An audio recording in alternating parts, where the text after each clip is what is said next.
bonne journée. L'homme pousse son propre compagnon du haut de l'immeuble.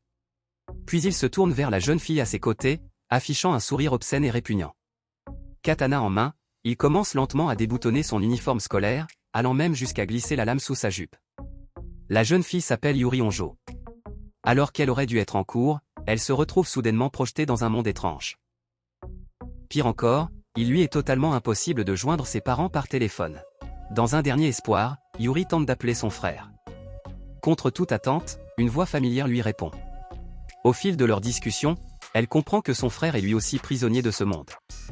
Ce n'est ni un rêve, ni une illusion, mais une réalité cruelle.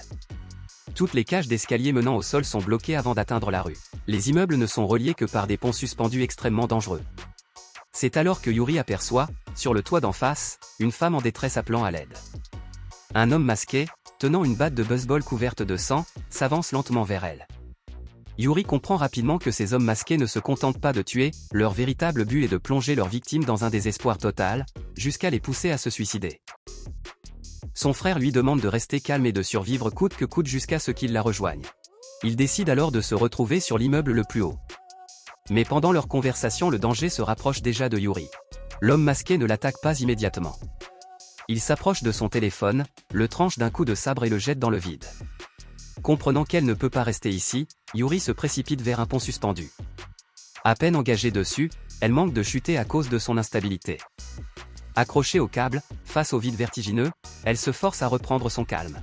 Yuri avance prudemment, se demandant si tout cela n'est pas un cauchemar. Mais voyant l'homme masqué corpulent derrière elle balaie le moindre doute.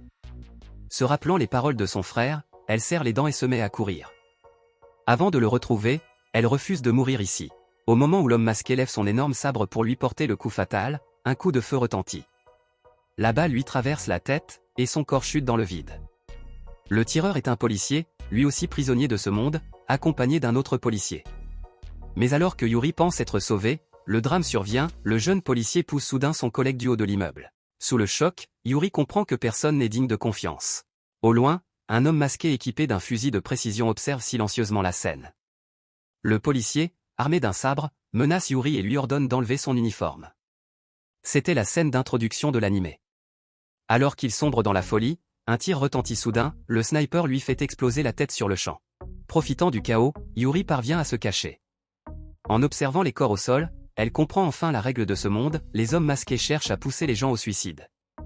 Mais si une victime tente réellement de se donner la mort, ils l'éliminent immédiatement.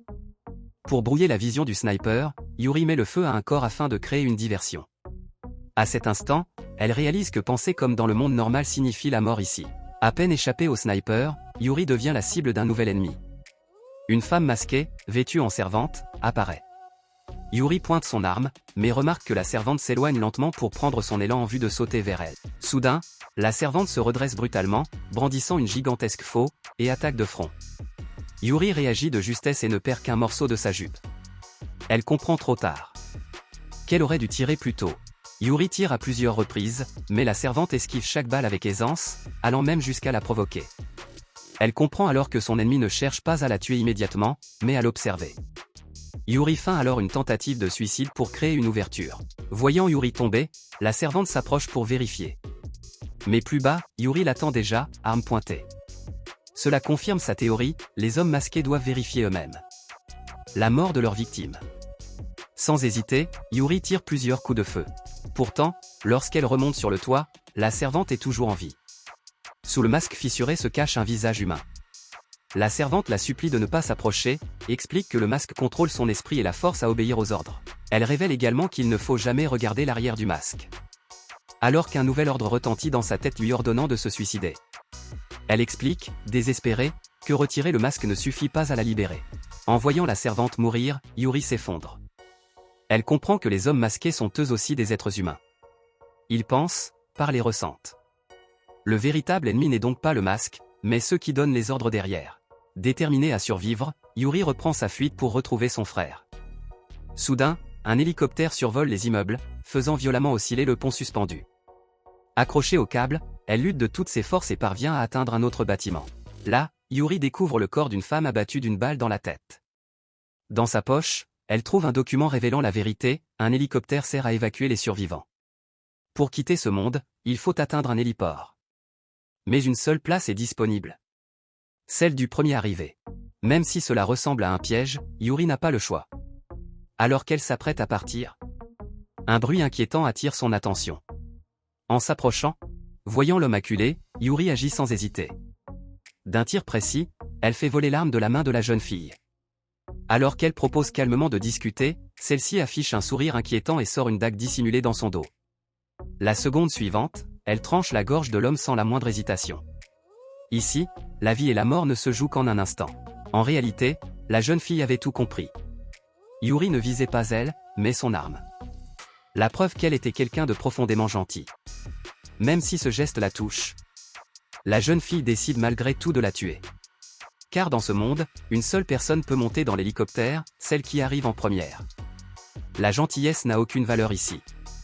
Les humains n'ont d'autre choix que de s'entretuer. Ces paroles plongent Yuri dans un profond désarroi. Yuri ne peut retenir ses larmes. Elle est incapable de passer à l'acte, et encore moins de tuer un autre être humain. La jeune fille, elle, est différente. Dès qu'elle prend une décision, elle peut ôter une vie sans trembler. Mais Yuri n'a qu'un seul objectif, retrouver son frère. Et quitter ce monde insensé avec lui. Alors qu'elle s'apprête à céder sa chance de survie à la jeune fille, une lumière blanche aveuglante déchire soudainement le ciel. La jeune fille s'appelle Nise. Elle n'aurait jamais imaginé que Yuri risquerait sa vie pour la sauver. Quelques instants plus tôt, elle était pourtant prête à la tuer de ses propres mains. Le sniper, en utilisant la dague pour dévier la trajectoire, il modifie l'angle du tir. La balle passe entre les deux jeunes filles, sans faire de victime. Nise analyse immédiatement la situation et propose de battre en retraite vers les étages supérieurs. Elle n'a pas encore utilisé son atout final. Après leur départ, le sniper masqué les suit discrètement. Arrivé à la cage d'escalier, une grenade roule soudainement depuis le haut. Après l'explosion, les deux reviennent prudemment vérifier et pensent le sniper éliminé. Yuri ramasse alors son chapeau et repense à son frère. Elle confie sa carte d'étudiante à Nise, lui demandant que, si elle parvient à retourner dans le monde réel, elle la remette à ses parents en leur disant qu'elle et son frère sont toujours en vie. Tant qu'elle n'aura pas retrouvé son frère, Yuri refuse de partir. Soudain, le bruit assourdissant d'un hélicoptère retentit. Les deux se précipitent vers le toit. Mais elle l'ignore encore, le sniper n'est pas mort, seulement blessé et caché. Lorsqu'elles arrivent, l'hélicoptère a déjà décollé. C'est une règle absolue de ce monde. Folle de rage, Yuri tire plusieurs fois vers le ciel. C'est alors que, contre toute attente, l'hélicoptère fait demi-tour. L'homme masqué riposte puis s'enfuit aussitôt. Ce comportement provoque un déclic chez Yuri. L'hélicoptère est la véritable faiblesse de ce monde. Son frère l'avait dit, lorsqu'un homme masqué réagit émotionnellement, c'est qu'il a touché au cœur des règles. Et cette réaction en est la preuve. Yuri prend alors une décision, non seulement retrouver son frère, mais aussi rassembler des alliés capables de se battre et de piloter un hélicoptère. En clair, Yuri veut unir les survivants, s'emparer des armes, conquérir le ciel, et briser ce monde absurde. Pendant ce temps, le sniper blessé est en train de se laver. La fissure sur son masque lui permet de reprendre partiellement le contrôle de son esprit. Il ne peut toujours pas désobéir aux ordres, mais ses souvenirs commencent à revenir. Il sent confusément qu'il lui reste quelque chose d'important à accomplir. C'est alors qu'un homme masqué, armé d'une hache, s'avance vers lui. Au moment où ils se croisent, l'homme à la hache attaque sans prévenir. Le sniper riposte aussitôt. Même la hache la plus rapide ne peut rivaliser avec un fusil de précision. Le canon se plaque contre la bouche de l'assaillant. Un coup de feu retentit. L'homme s'effondre. Le sniper comprend alors une chose capitale, les masques fissurés attaquent instinctivement les autres masques. De son côté, Yuri se remémore en rêve son arrivée dans ce monde. Alors qu'elle était en cours, elle a aperçu une tour gigantesque perçant les nuages. L'instant d'après, elle se retrouvait ici. À son réveil, Nise avait disparu, tout comme son pistolet. Il ne restait qu'un sac et une paire de chaussures, faisant croire à Yuri que Nise avait échangé l'arme contre des chaussures. Pensant avoir enfin trouvé une alliée, Yuri se retrouve de nouveau seule. Alors qu'elle est abattue, un homme masqué apparaît sur le pont suspendu en face. Leurs regards se croisent, et l'atmosphère se fige. Yuri reprend immédiatement ses esprits et s'enfuit. Mais ce ne sont pas un, ni deux, mais trois hommes masqués qui la poursuivent. L'un d'eux, coiffé de tresses, s'engage en premier sur le pont. À mi-chemin, les planches cèdent brutalement. Yuri avait discrètement entaillé le bois avec sa faux. Mais le plus cruel reste à venir, un autre masque achève son propre allié, le précipitant dans l'abîme. À cet instant, Yuri comprend une vérité glaçante, ces monstres n'ont aucune notion de camaraderie. Elle lève son arme pour se défendre, mais réalise qu'il ne lui reste presque plus de balles. Impossible d'abattre 2 ennemis. Elle n'a d'autre choix que de fuir. Arrivée à l'extrémité du pont, Yuri trébuche lourdement. Les ennemis se rapprochent. Elle rampe désespérément jusqu'au coin du mur. Nis surgit et tire plusieurs fois, soudain son chargeur est vide. Le masque de judo bondit sur elle comme une bête affamée. À la toute dernière seconde, Nis lui lance le pistolet. L'attaque ne suffit pas à tuer l'ennemi, mais elle leur fait gagner un temps précieux. En réalité, Nis savait que Yuri avait des balles de réserve. Par ses actes, elle prouve une chose essentielle, dans ce monde, les alliés sont indispensables pour survivre. Yuri retire le masque de son adversaire, mais se souvient aussitôt de l'avertissement de la servante. Ne jamais regarder l'arrière d'un masque. Nis lui explique alors, voir l'arrière du masque plonge l'esprit dans un état semblable à un rêve. Même conscient, le corps obéit aveuglément aux ordres. Et même en retirant le masque, le lavage de cerveau est irréversible. Sais-tu à quel point un téléphone est précieux dans un monde comme celui-ci ? Alors que Yuri ne sait même plus quelle heure il est, Nis sort soudainement un téléphone de sa poche. À cette vue, Yuri s'emballe, balbutie, et se jette presque dessus pour le récupérer. À cet instant précis, Nis commence pour la première fois à réellement douter face à Yuri. Une fois le téléphone en main, Yuri compose immédiatement le numéro de son frère. En entendant la voix familière de son frère, Yuri se sent rassuré un instant, avant de reprendre rapidement ses esprits. Elle lui expose alors son plan, s'allier à d'autres survivants, s'emparer d'un hélicoptère et quitter ce monde. Rika approuve l'idée. En se basant sur la direction des hélicoptères et la position du soleil, il parvient à estimer la zone où se trouve Yuri. Mais la distance est trop grande, il lui faudra du temps pour la rejoindre. D'ici là, Yuri doit survivre coûte que coûte. Mais Rika lui pose alors une question glaçante. Si son allié devenait un obstacle, serait-elle capable de tirer ? Dans ce monde, se déplacer avec des inconnus est extrêmement dangereux. La trahison peut surgir à tout moment. Et viser la victoire en cours de route est une tentation constante. Rika affirme qu'il vaut parfois mieux frapper le premier plutôt que d'attendre d'être tué. Mais Yuri refuse catégoriquement cette logique.